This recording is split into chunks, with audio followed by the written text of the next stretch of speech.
coming to you from St. George's, Grenada, a conversation with the Prime Minister, the Honorable Dr. Keith Mitchell. So don't go anywhere. Carib Nation is up next.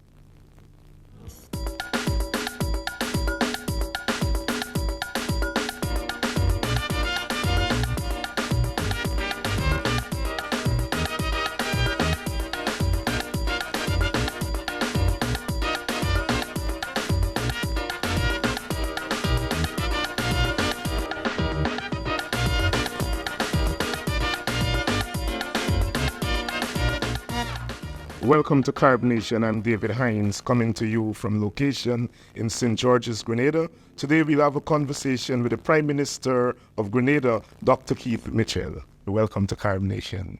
You're no stranger to this program. I haven't been on sometime before. In fact, you were one of our first guests on Carib Nation. Let's start by talking about something that is unique in Caribbean political history.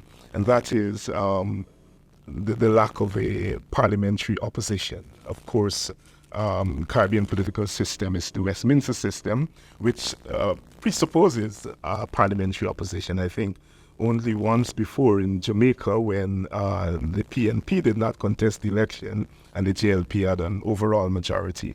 That you've had a situation here in Grenada recently. There were the elections.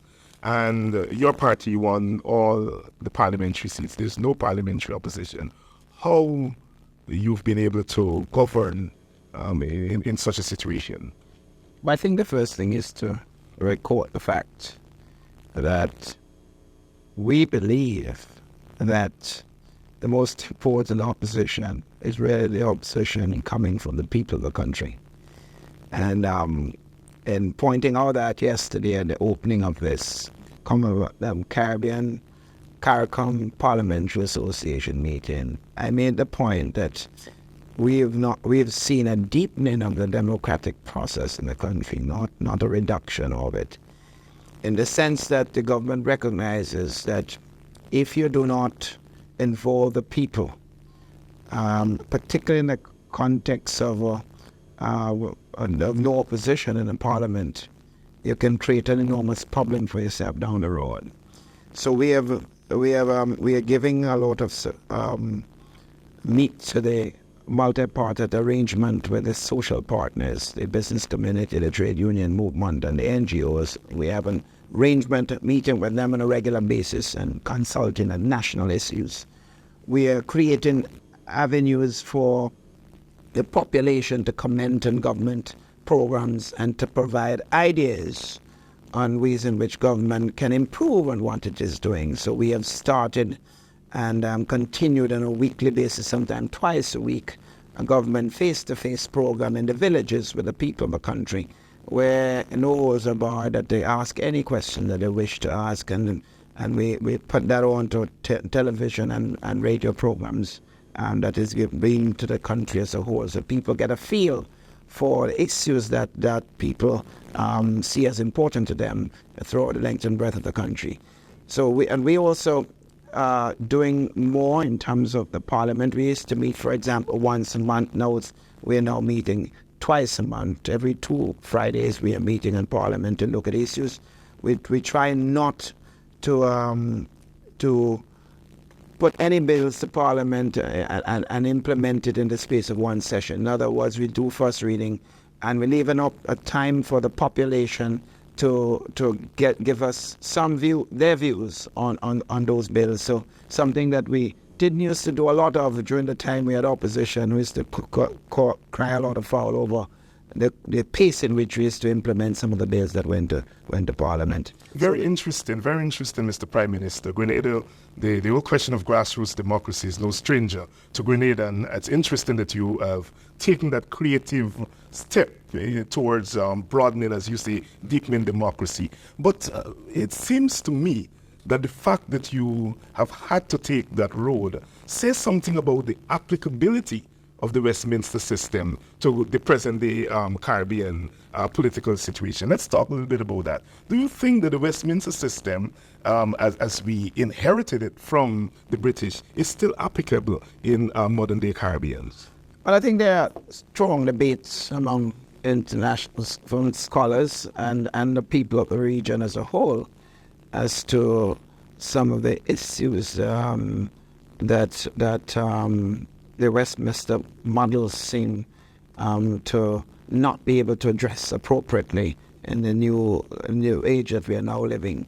And let's face it, in every given situation that you have, one has to look at how the past policies are in fact helping in the development or the governing of the country that you're involved in. So clearly one has to look at this. I think there could be some modification. In fact, even throughout the entire region today, you've seen constitutional review commission being formulated, which means that almost every country recognizes that the old constitution and the Westminster system is not serving us in the best possible way. So there could be modification of it. Any constitutional reform on the agenda here in Grenada? Oh, absolutely. So, talk a little bit about it. Well, we have already contacted a couple or three persons who are looking to initiate that consultation at the national levels and to look at the many issues involved in the process of that review.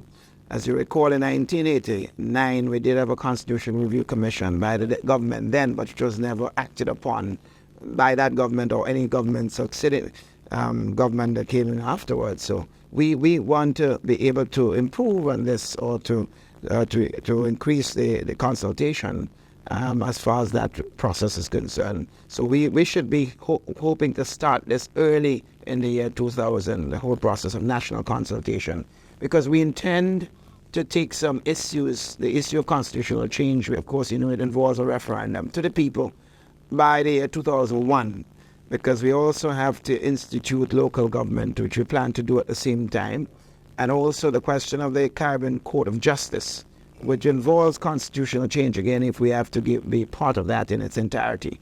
So all these are going to be part of that process. Any pet issue in that regard that Keith Mitchell has?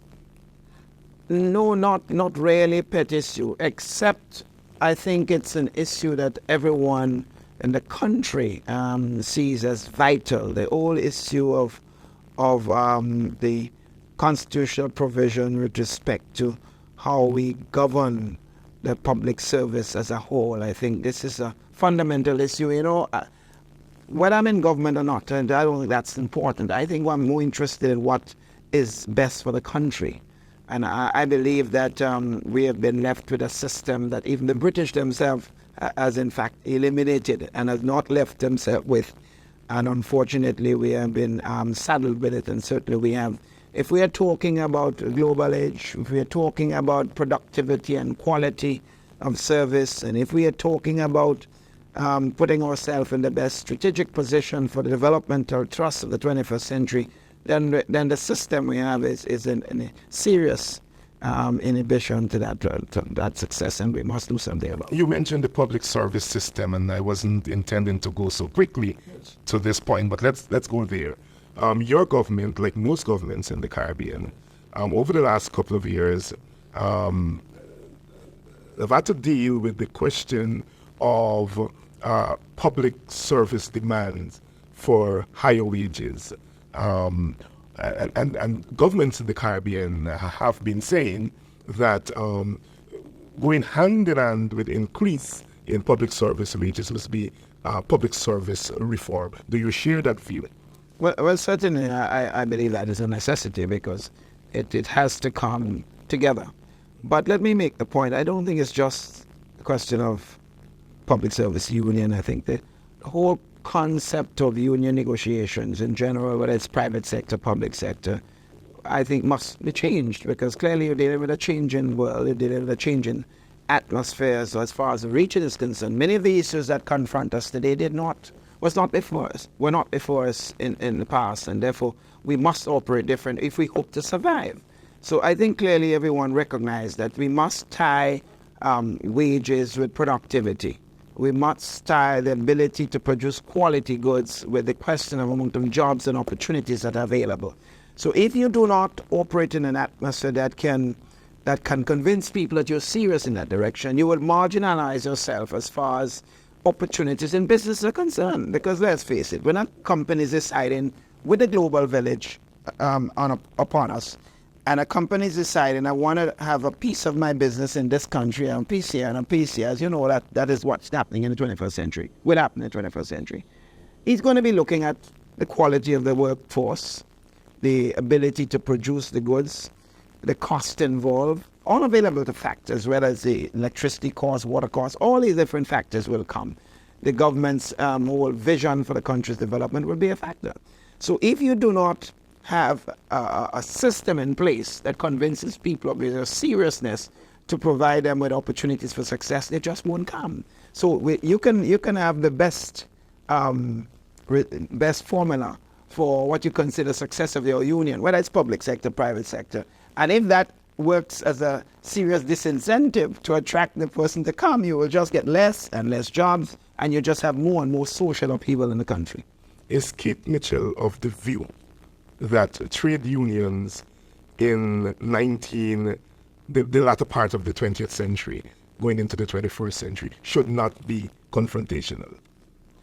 Well, I don't know. If you have a government that brings on confrontation, you can't say the trade unions should not be confrontational. I think confrontation is a two-way thing. But clearly, I don't think anyone should be confrontational, right? The government cannot operate in an atmosphere that brings on confrontation. In other words, that must appear to be cooperative. And that's why it must sit down with the social partners to talk serious issues. And the business community, too, cannot afford to be confrontational, and therefore the trade unions can't be. So I do agree that that some of the trade union leaders seem not to understand that things have changed and that we have to operate differently. But we have to keep saying so to them, and we have to keep reaching the workers, because sometimes you as leader can be far removed from the majority of the workers you represent. Similarly, some leaders in some countries, sometimes they look almost totally outside of the playing field of the workers of the country and the people that they represent. So I think we have to reach the workers to make them understand what is happening in the world today. So I expect that you will see less and less of that confrontational approach, because it's certainly not going to work to the benefit of the workers in the country as a whole. A moment ago, you put a lot of emphasis on attracting businesses into the country. I want you to talk a little bit about the other side of the coin, which I suspect the trade unions are concerned about, and that is protecting the rights of workers. Well, you cannot have an attractive environment for production if you do not protect the rights of the workers. Inherent in the statement of quality production and production in general and incentives and so on is the question of protection of the rights. I have said to the business community over and over that if you want to operate business like you used to do before, where all you think about is profit, and marginalize your workers and keep them outside of the decision-making process of the profits, of the understanding of the profits that are made in the company, you will not get a motivated worker. And therefore, if you do not protect the rights of the workers, whatever these rights are, because some people have a different version of these so-called rights, you have to be able to make the worker feel that he's needed, that he's a person of need, that you are in fact see him as an important factor in the development of your business. And therefore, we need a new type of businessman too. You know, you need a new type of persons in government.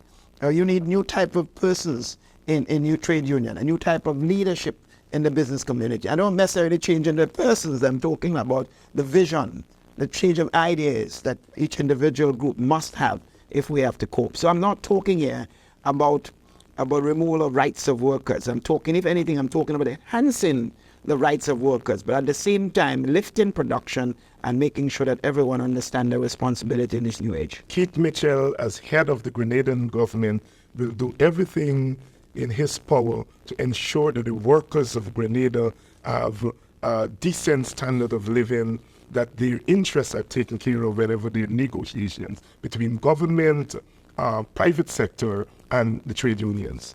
There's absolutely no other way. That's a must. Grenada is unique in Caribbean history. The only English-speaking Caribbean country that has had what we will call an armed revolution. That revolution, I would say, imploded in 1983, opening the way for invasion by the United States of America. As we approach the 21st century, would you say that Grenada has recovered from that trauma? Well, I would not say entirely so. I think there's still a lot of bitterness. There's still a lot of hurt and pain. There's still a lot of unknowns. There is still a lot of unwillingness to forgive. I think that is certainly prevailing at this time. I think that in some ways we have recovered. I certainly believe that it's going to be very difficult for any politician or any leader of this country to ever impose any system of military rule on Grenada again. They just will not succeed. So I think the question of anybody thinking that is certainly will be eliminated in the minds of people, unless you're a madman. So I think the experiences have certainly taught Grenada a very harsh lesson. And I think this is one of the things that must be learned of the revolution, that what happened in October was not just a mistake of individual. The seeds of October was sown from the time the revolution took place, and the refusal to have general elections and to impose guns in the hands of almost all little boys and girls in the country, and creating an atmosphere of almost hysteria about people coming from the outside to bring down the revolution, or created a real dangerous situation in the country as a whole. And I certainly believe that the country would have learned the lessons from this. I believe that we certainly would want to see people look at the period in that critical sense, whatever role you have. In a way, we all have to hold some measure of guilt for the period that we've had, because for some measure, almost most people supported to some extent the 79 to 83 period. So we have to look at it in that context, and therefore learn to forgive and unite our country. With all the pain and problems that we've had, I think we have to learn to move forward. For a moment, I thought you were about to say that the seeds of what happened in October 1983 were planted long before the revolution, indeed going right back to the period of slavery, colonialism, and even in the post-colonial period before the revolution. Yes. And you did mention some of the occurrences during the revolution. But I dare say that, Mr. Prime Minister, you also would agree that there were some positives that came out of the 1979-83 period. Comment on that. Well, I've always given the revolution credit for some of the positives, but I think it's important, and I mention the international airport all the time.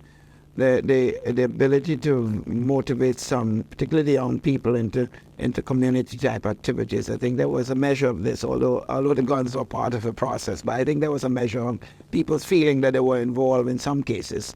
And I think the tendency to allow people, to make people feel that you must do more for yourselves internally, to eat more of the things that you have, to utilize the products that we have and involve ourselves in agro-processing. There was a thrust in that direction. And let's face it, Morris himself is a very charismatic leader, and therefore it made you proud to hear him represent the country at an international level and to talk the issues of the liberation struggle in Southern Africa. And so there was a measure of upliftment to a certain extent. But I think the general issue is that people are saying we could have had days without the excesses that went with it. And I think some of the members of the 17 on the Hill, if you heard them recently on their television presentation, did in fact admit that some of it were definitely unnecessary. And we cannot leave this issue without talking about the 17 on the Hill. Your government has been faced with the issue of whether to release those 17 people on the Hill or not. What is your position on that issue? Well, it is impossible for me, and it would be not right for me to state my position on this issue, because clearly it's a constitutional issue. Because any issue to release any prisoners, whatever role the prisoners, whatever things they have been convicted for, involves a process. You have a review committee, constitutional review, Senate constitutionally so, and then a mercy committee.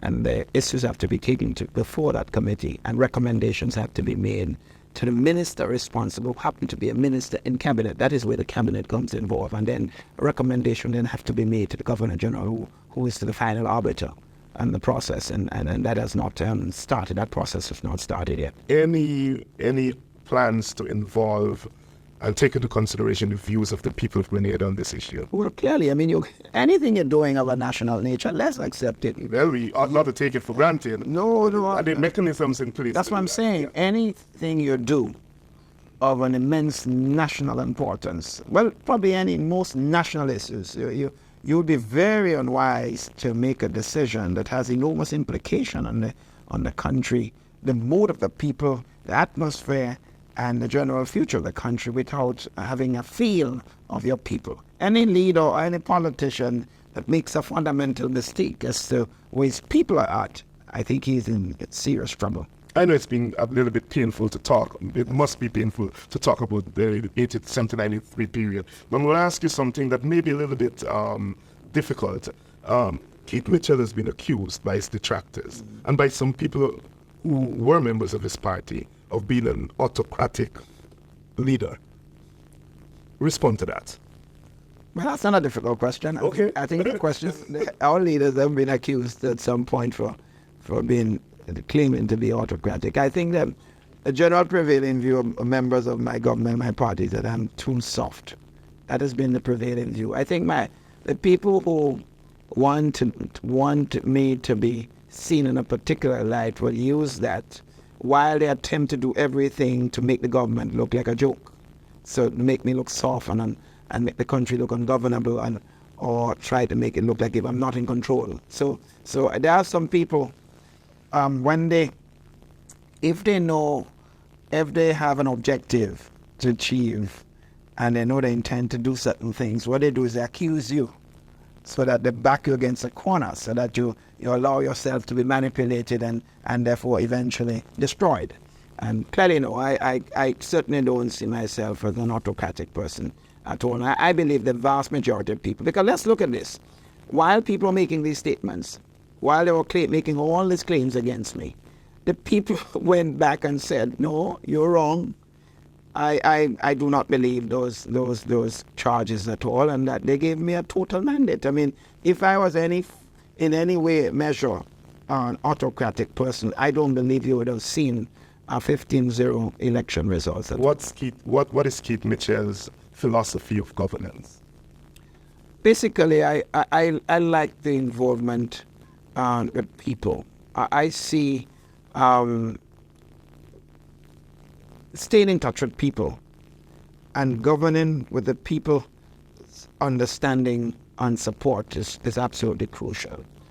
And I believe we have a vision for the country of creating a very educated population, a very healthy one, productive and prosperous society.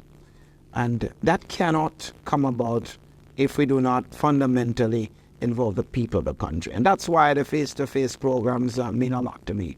I enjoy, the worst part of this job for me is the bureaucracy in the office, administrative work. If I could get a clone to sit here for me and be out in the field talking to people, communicating with people, that would be the ideal situation as far as government is concerned. So I enjoy the contact with people. I get stimulated by going out. Even when people challenge me and criticize me, I am stimulated by that criticism. As long as I feel it's genuine and I see it outside in the field, the ordinary folks, they challenge you, they criticize you, they pull up government for shortcomings. And I think that is excellent, because I am not perfect.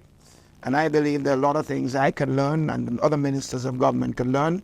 And I believe that people in general, cumulatively so, have the best idea about where this country ought to go. And therefore, that's why I value the contact with people. So I see the communication with the people of the country is vital. And of course, to implement the vision, which I mentioned before, the success of it. As I was coming to Grenada, people warned me that you're going to a place where there's a prime minister who is very thin-skinned, getting into a lot of trouble with the media. What's been happening with relations? And I don't know that. Your government. I think you should go around and I think you're the best guide of this. You'd be your own judge. I think you want to go around and just talk to people. Listen to the radio every day. We have given more license to radio station than any other government in the past. I mean, there have been several licenses given in our period of time. Not one of them government controlled. In fact, the only station the government controlled, it divested its control. So we are the ones that have taken steps to remove government from involvement in the media houses. So clearly I could not be wanting to control and be thin-skinned.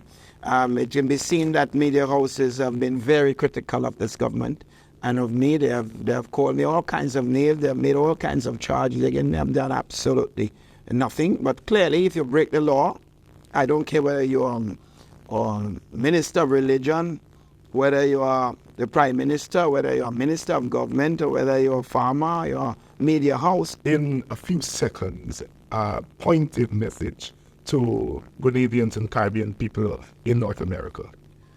Well, I think certainly the message has to be how we can work together at home and abroad to improve the conditions and the lot of our people.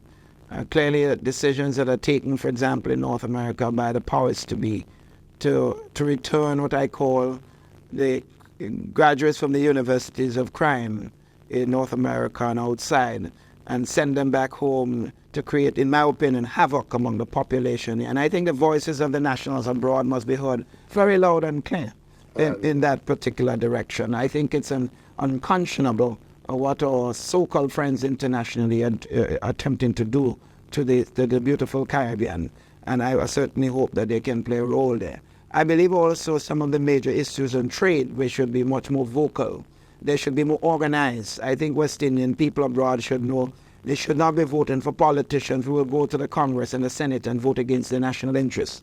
And if a president is not pushing the national interests, they should not go there and make noises for him. I think these are some of the things I would certainly want. And clearly, the ability, the willingness of people to come back home and to take the rightful place in the developmental process. And on that note, Mr. Prime Minister, we've got to call it quits. It's been nice talking to you. Certainly. It's been a pleasure, once again. Thank you for tuning in to yet another edition of Carib Nation. And do remember, our motto on this program is one people, one culture, one Caribbean, one nation. See you next time.